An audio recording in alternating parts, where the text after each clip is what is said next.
और उत्तर प्रदेश में सरकार के प्रयासों से कोरोना के केस लगातार कम हो रहे हैं। देश में सबसे ज्यादा आबादी वाला राज्य उत्तर प्रदेश है और इसके बाद भी कोरोना के केस दूसरे राज्यों की अपेक्षा बहुत कम है। सरकार का वैक्सीनेशन पर खासा जोर है। गांव-गांव टीकाकरण अभियान का ट्रायल आज से शुरू हो रहा है। 2 दिनों तक गांव में जागरूकता अभियान चलेगा और इसके बाद टीकाकरण किया जाएगा। पंचायत घर और गांव के स्कूलों को टीकाकरण केंद्र बनाया जाएगा। तो उत्तर प्रदेश एक बड़ा राज्य है, लेकिन जिस तरह से यहां पर वैक्सीनेशन का कार्यक्रम चल रहा है, ज्यादा से ज्यादा लोगों को कोशिश की जा रही है वैक्सीनेट करने की। और अब गांव-गांव टीकाकरण कार्यक्रम की शुरुआत होगी और इसको लेकर जागरूकता फैलाई जाएगी और फिर यहां पर टीकाकरण किया जाएगा लोगों का। यहां पर केंद्र स्कूलों को बनाया जाएगा टीकाकरण केंद्र, जहां पर कोशिश यही की जाएगी कि ज्यादा से ज्यादा लोग यहां पर वैक्सीनेशन ले सके।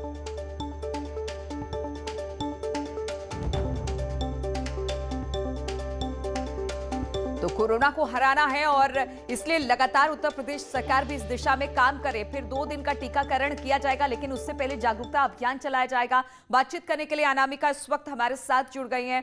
अनामिका, लगातार कोशिश यही है कि एक बड़ा राज्य है और ज्यादा से ज्यादा लोगों को वैक्सीनेट किया जाए, इसलिए अब गांव-गांव में भी वैक्सीनेशन की शुरुआत होनी है, लेकिन उससे पहले लोगों को जागरूक भी करना है।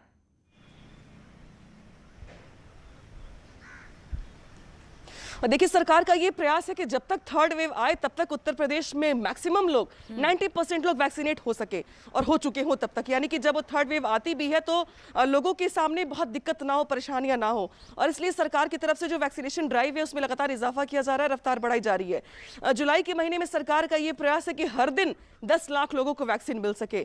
हर दिन 10 लाख लोगों को वैक्सीन मिलने के लिए आपको सेंटर्स भी बढ़ाने पड़ेंगे। इससे ज्यादा महत्वपूर्ण ये है कि शहरी क्षेत्रों में तो फिर भी लोग जागरूक हैं और चाहते हैं कि वैक्सीन मिल जाए उनको, इसके लिए प्रयास भी कर रजिस्ट्रेशन भी करवा रहे हैं।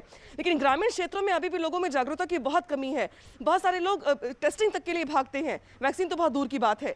ऐसे लोगों को जरूरत इस बात की है कि जाके पहले उनको जागरूक करें, पहले उनका रजिस्ट्रेशन करें और उनको तय समय पर जाकर के उनको वैक्सीनेट करें। और इसलिए पहले 3 दिनों का जागरूकता अभियान चलाया जा रहा है। उसके बाद ही उनको, जब उनका नंबर आएगा तो उनको पहले वैक्सीन दी जाएगी। सबसे ज्यादा महत्वपूर्ण यह है कि 10 लाख अगर लोगों को वैक्सीनेट करना है आपको, खास तौर पे ग्रामीण क्षेत्रों में, तो एक बड़ी संख्या जरूरत पड़ेगी आपको स्वास्थ्य कर्मियों की भी, क्योंकि जो हेल्थ वर्करों की टीम जाएगी वैक्सीनेशन के लिए उनकी भी संख्या बढ़ानी पड़ेगी आपको। इसके अलावा सरकार का यह प्रयास है कि इसको क्लस्टर्स में डिवाइड कर दिया जाए।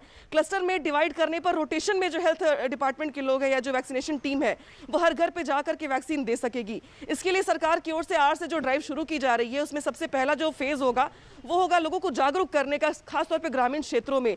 इसके अलावा ग्रामीण क्षेत्रों में लोग ऐसे भी हैं जो मोबाइल चला भी नहीं पाते, खुद से रजिस्ट्रेशन कर नहीं पाते। इसके लिए ये कहा गया कि जो कॉमन सर्विस सेंटर्स हैं वहां पे जाकर के लोग रजिस्ट्रेशन करवा पाए। लेकिन अभी भी ऐसे लोग हैं जो कॉमन सर्विस सेंटर्स में नहीं पहुंच रहे हैं, तो गांव में नहीं पहुंचना चाहते है। वैक्सीनेशन को लेकर थोड़ा सा लोगों में शंका भी है कि किस तरह का वैक्सीनेशन है, इसलिए जागरूकता फैलाना बहुत जरूरी है और उसके बाद टीकाकरण कार्यक्रम की वहां पर शुरुआत होगी। और तीसरी लहर की आशंका है, इसलिए कोशिश यही कि ज्यादा से ज्यादा लोगों को टीका मिल सके। बहुत बहुत शुक्रिया आपका अनामिका हमारे साथ जुड़ने के लिए। और